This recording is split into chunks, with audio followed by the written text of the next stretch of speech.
ተጀመረ ይላል እንግዲህ የእንግሊዝ ፕሪሚየር ሊግ ተወዳጁ የእንግሊዝ ፕሪሚየር ሊግ እንግዲህ በቦክሲንግ ዴይ ወይም ደግሞ በፈረንጆች የአዲስ ዓመት ዋዜማ የበዓል ሰሞን ብሬክ የለውም፣ እረፍት የለውም።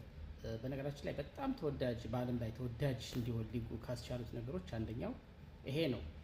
አሁን አይኖች ሁሉ ወደ እንግሊዝ ፕሪሚየር ሊግ ነው። እንግዲህ በመላው አውሮፓ ያሉ አካላት በዓልን እያከበሩ የበዓል ሰሞን ያው በበረዶም ቢሆን ኢንተርቴን እያደረጉ የእንግሊዝ ፕሪሚየር ሊግ ነው የሚመለከቱት እና የእንግሊዝ ፕሪሚየር ሊግ በመላው ዓለም ብዙ አድናቂ ብዙ ተመልካች ያለውም ለዛ ይመስለኛል እና ነውም ደግሞ እንደዛ ነው እና በጣም ምንም እንኳን የፈለገው ስራ ላይ ቢሆን ሰው ከስራው ከጊዜው እየቀነሰ የሚመለከተው አይነት ውድድር ነው እና ታይት ሆኖ መቀጠሉን ማለት መሄዱን ቀጥሏል። እንግዲህ መሪዎቹ አርሰናል እና ቼልሲ በየፊናቸው ሁለቱም ተጋጣሚዎቻቸውን በተመሳሳይ ውጤት 2-1 በሆነ ውጤት አሸንፈዋል።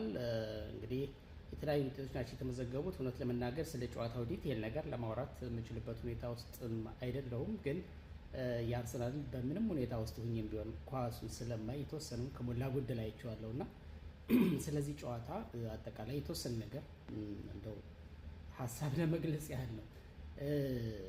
አርሰናል አሁንም ቢሆን ይሄ የማጥቃት እንቅስቃሴው የአጥቂው ክፍል አሁንም ቢሆን እንደ ዋንጫ ቡድን እኔ እንደ ደጋፊ ሳይሆን በቃ እንደ ገለልተኛም ሁኜ እንኳን እንደ ኳስ እንደሚወድ ሰው ስመለከተው በጣም የሚቀረው ነገር እንዳለ ያሳያል።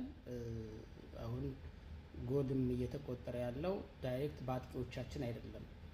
ግን አርሰናል ወይም ማይክል አርቴታ መቼ እንደሚፈታው አላውቅም። ለቪክቶር ዮኬሬሽ ለምን ኳስ እንደማይመግቡት ለምን ኳስ እንደማይሰጡት እስቲ ሊገባኝ አልቻለም። ስለዚህ ይሄን ልጅ በደንብ እየተጠቀምበት አይደለም። አርሰናል እየባከነ ነው።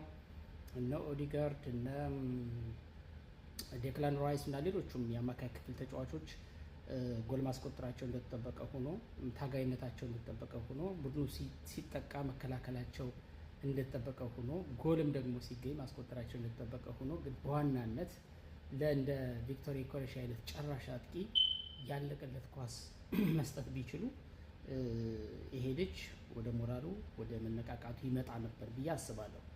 አሁን ማንቸስተር ሲቲ ስንል ኤሪክ ሃላንድ በምንም ሁኔታ ውስጥ ሞቶ ጎል ያስቆጥራል። ያው ዛሬ ባያስቆጥርም ሊቨርፑል ባለፉት ዓመታት ጠንካራ በነበረበት ጊዜ እነ ሞሳላን እናነሳለን። ሌሎቹም ማለት እንደዚህ የምንጠራቸው በየክለቦቹ በቃ ይሄ ሞቶ ጎል ያስቆጥራል የምንለው አጥቂ አለ። አርሰናል ቤት እንደዚህ አይነት አጥቂ መፈጠር አለበት ብዬ አስባለሁ እና ቪክቶር ዮኬሬሽ እንደሚታወቀው ጎል የመጨረስ ችግር አለበት ብዬ አላስብም። የለበትም። እንግዲህ የአውሮፓ የከፍተኛ ጎል አስቆጣሪነት ክብርን የወሰደ ባለፈው ዓመት በርከት ያሉ ኳሶችን ያስቆጠረ አጥቂ ነው። እንግዲህ ይህ አጥቂ ኳስ ከመገብከው ጎል ሊያስቆጥር የሚችልበት እድል ሰፊ ነው። ዛሬም አይተነዋል። ኳስ ባገኝበት አጋጣሚ ምን አይነት ሙከራዎችን ሲያደርግ እንደነበረ። ግን ኳስ በበቂ ሁኔታ ተለቆለታል ብዬ እንደ ጨራሽ አጥቂ እንደ ቶፕ ስትራይከር ከአማካይ ክፍሉ ተገቢ ኳስ ተመግቧል ወይም ደግሞ ተለቆለታል ብዬ አላስብም እና አትሊስት እዚህ ላይ በደንብ መስራት ያለባቸው ይመስለኛል። ከዛ ውጭ የተከላካይ ክፍሉ የብረት አጥሩ ክፍተቱ እስከ ዛሬው ጨዋታ ድረስ አለ። ግን ትልቁ ዜና ጋብሪኤል ማጋሌሽ ተመልሷል። እሱን ሜዳ ላይ ማየት በራሱ ለቲሙም ለአጠቃላይ ለደጋፊውም እንደ ስነ ልቦና ጥንካሬ የሚሰጠው ነገር እንዳለ ምንም ጥያቄ የለውም። እኔ ፐርሰናሊ እንዴት ሳየው ሞቅ እንዳለኝ እኔ ነኝ የማውቀው። ግን ስቲል ክፍተቱ አለ። ያ የማይሞከርበት ያ አጥር ብረት የሆነው የአርሰናል ክፍል አሁን ሙከራዎችን እያስተናገደ ነው። ለዛውም ኢላማቸውን የጠበቁ ሁሉ እያስተናገደ ነው። አሁን በዛሬ እንኳን በብራይተን አሁን በጣም ከባድ ነበር ማለት አይቻልም። ኳሱን አርሰናል ተቆጣጥሮ የተጫወተው በ53-54 በመቶ ያህል በአቬሬጅ እንደውም በፈርስት ሃፍ ላይ ዶሚኔት አድርጎ ነበር አርሰናል እና ስለዚህ በኳሱ ቁጥጥር የበላይነት ውስጥ የተጫወተው አርሰናል ነው። ስለዚህ ከዚህ አንጻር ብራይተን ያን ያህል በጣም ጠንካራ ቲም ነው። በዛሬው ጨዋታ በጣም አርሰናል ከአቅሙ በላይ ሆኖበታል ማለት አንችልም። ስለዚህ በዚህ እንቅስቃሴ ውስጥ እንደ ለዮኬሬሽ ኳስ ቢመግቡት ጎል ማስቆጠር የሚችልበት እድል ነበረ። ግን ያም ሆኖ አሁን የተከላካይ ክፍሉም ቢሆን በእንደ ብራይተን አይነት ቡድን 8 ከተሞከረበት ከ8ቱ 3ቱ ኢላማቸውን የጠበቁ ሙከራዎችን ካስተናገደ በዛ ላይ አንድ ጎል ከተቆጠረበት ይሄ ክሊንሺቱ ቀርቶ እንደፈለገ የሚሞከርበት ከሆነ ምናልባትም ይሄ የብረት አጥር የማይሞክረው የማይደፈረው የሚባለው የአርሰናል የተከላካይ ክፍል ስቲል ክፍተት አለ። ስለዚህ ሻምፒዮንነትን አስተማማኝ ለማድረግ ሁለት ነገር ነው። አንደኛ ያን አስተማማኝ የተከላካይ ክፍል መልሶ ማምጣት እና ጨራሽ አጥቂ መፍጠር። በቃ ሆን ብሎ ለዚህ ጨራሽ አጥቂ ኳስ መመገብ መቻል እና ጎል አስቆጣሪ የሆነ የሚፈራ አጥቂ መፍጠር ያስፈልጋል ቡድን ውስጥ። ስለዚህ ከዚህ በኋላ አይ ቲንክ የመከላከል ክፍሉ የሳሊባ እና የጋብሪኤል ማጋሌሽ ጥምረት እንደገና ተመልሶ መጥቷል። ሂንካፕ ያለ በቤንችነት ወይም ደግሞ እንደ ባካፕ። ከዛ ውጪ እነ ካላፊዮሪም እነ ክሪስቲያን ኖርጋርድም እንደዚህ ወደ ኋላ ተመልሶ የመጫወት እንትላላቸው እነ ቲምበርን ጨምሮ። ስለዚህ የተከላካይ ክፍሉ አሁን ጥያቄ ምልክት ውስጥ ነው ብዬ አላስብም። ከዚህ በኋላ በደንብ ወደ ነበረበት ይመለሳል። አሁን ችግር የሚሆነው የአጥቂ ክፍሉ ላይ ያለው ነገር ነው።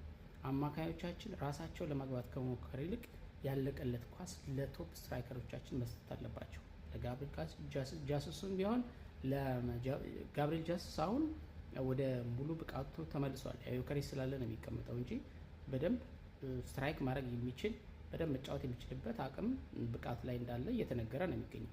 ካይ ሃቨርትዝ ኦልሬዲ ተመልሷል። አሁን መሰለፍ ስላልቻለ ነው እንጂ ምክንያቱም እነዚህ ዮኬሬሽ እና ጋብሪኤል ማጋሌሽ ጋብሪኤል ጀሱስ እያሉ ከጉዳት ተመልሶ ወዲያውኑ ማሰለፍ ስላልፈለገ ይመስለኛል እንጂ መረጃዎች የሚያሳዩት ሙሉ በሙሉ ከጉዳቱ መመለሱን ነው። ስለዚህ አይ ቲንክ አርሰናል የአጥቂ ክፍሉ አስፈሪ የሆነ የአጥቂ ክፍል የመገንባት ጨራሽ የሆነ አጥቂ የመፍጠር ከቡድኑ ውስጥ ካሉት አጥቂዎች ቶፕ ስትራይከሩ መዞ የማውጣት ስራ ይቀርበታል ብዬ አስባለሁ እና ሌሎች በጣም ከባድ ጨዋታዎች ከፊቱ ይጠብቁታል። እንደዚያ የጨራሽ አጥቂ የሚጎለው ቲም ነው። ከዛ ውጭ ግን ትልቁ ነገር ሁሌም እንደምለው የትንፍጭው ዱቄቱን አምጪው ነው። 3 ነጥቡን ይዞ ወጥቷል። ትልቅ ነገር ነው። ማንቸስተር ሲቲ በጣም በሚገርም ብቃት በሚገርም አቋሙ መጥቷል። በቃ ትክክለኛ የዋንጫ ተፎካካሪ፣ ምናልባትም ዋንጫውን ሊያነሳ ይችላል። ሆነስቱኝ ስናገር በጣም ከባድ ተፎካካሪ ሆኖ መጥቷል። ስለዚህ ቀላል ትግል አይደለም የሚጠይቀው አርሰናል። እንዲህ ዘና ብሎ ዋንጫ ማንሳት ሻምፒዮን መሆን የሚባል ነገር የሚታሰብ አይደለም። እንግዲህ ዘንድሮ ካለው ስኳድ ከፈሰሰው ከወጣው ገንዘብ አንጻር ከሁሉም ነገር አንጻር ደጋፊው ዋንጫ በፈለጉ አይቀርም እና አይቀርም ሳይሆን የግዴታ ነው የሚመስለው። ስለዚህ በእርግጥ ማይክል አርቴታ የፈለገው ትችት ቢተች ጥንቃቄን መሰረት አድርጎ መከላከል አንዳንዴ እንደ ማጥቃትም ነው ይላሉ አንዳንድ አሰልጣኞች። ለምሳሌ እንደ ፈርጉሰን አይነቶቹ ራስህን መጀመሪያ ሴፍ አድርገህ ነው ከዛ በኋላ ሌሎች የምታጠቀው አይነት ነገር ፍልስፍና ይጠቀማሉ እና መከላከሉን ብዙዎቹ ይተቹታል። ፈሪ አድርጎታል ቲሙን ይላሉ፣ ብዙ ነገር ይላሉ። ግን በራሱ መንገድ እየሄደ አስፈላጊውን ነጥብ እየያዘ ነው ያለው እና አሁን የማንቸስተር ጥንካሬን ቅድም ሳነሳ ነበር። ማንቸስተር ሲቲ መጠንከሩ ብዙዎቹ ያስፈራቸዋል። ማስፈራቱ ተገቢ ነገር ነው፣ ግን መሪው አርሰናል ነው። ስለዚህ አሁን የአርሰናል ሻምፒዮንነት መረጋገጥ ያለበት በእሱ አሸናፊነት ላይ እንጂ በማንቸስተር ሲቲ መሸነፍ ላይ መመስረት የለበትም። ያ ከሆነ የተሟላ ቲም ነው ብሎ ለመናገር በጣም አስቸጋሪ ነው የሚሆነው። ስለዚህ ትክክለኛ ሻምፒዮን የሚሆን ቲም፣ ትክክለኛና ጠንካራ ቲም፣ ቀጣይነት ያለው እንደ ሊቨርፑል ለምሳሌ በአንድ ዓመት አንስቶ በቀጣይ ዓመት የሚፍረከረክ ሳይሆን ወጥነት ያለው ኮንሲስተንሲውን የጠበቀ ቲም ማለት የራሱን ጥንካሬ አስጠብቆ ሌሎች አሸነፉም ተሸነፉም ሊጉን እስከመራ ድረስ መሪነቱ እስከ መጨረሻው አስቀጥሎ ከዛ መጨረሻ ላይ ዋንጫውን ከፍ አድርጎ ማንሳት ይሄ ነው በቃ የቲምን አስተማማኝነት የሚለካው እንጂ አሁን እኔ ማንቸስተር ሲቲ ማሸነፉን ቢቀጥል ማንም መበርገግ፣ ማንም መፍራት፣ ማንም ማንቸስተር ሲቲ ላይ መቋጠር ብዙም ትርጉም ያለው ነገር ነው ብዬ አላስብም እና አሸናፊነቱን አስቀጥሎ አርሰናል ዋንጫ ሲያነሳ ያ በደንብ በድሉም ፕራውድ ማድረግ ይቻላል እና እሱ ነው ብቻ። እንግዲህ ተወዳጁ እንግሊዝ ፕሪሚየር ሊግ እንደዚህ እያለ ቀጥሏል። በጣም አጓጊ ነው። አሁን የአስቶን ቪላ እና የቼልሲ ጨዋታ ይጠበቃል። እስኪ እንደ ሁኔታዎች እንደፈቀዱ እሱንም ከጨዋታው በኋላ ለማየት ሞክራለሁኝ። ለማንኛውም የአርሰናል ድል ይቀጥላል። ክለባችን ዘንድሮ አይፋታም።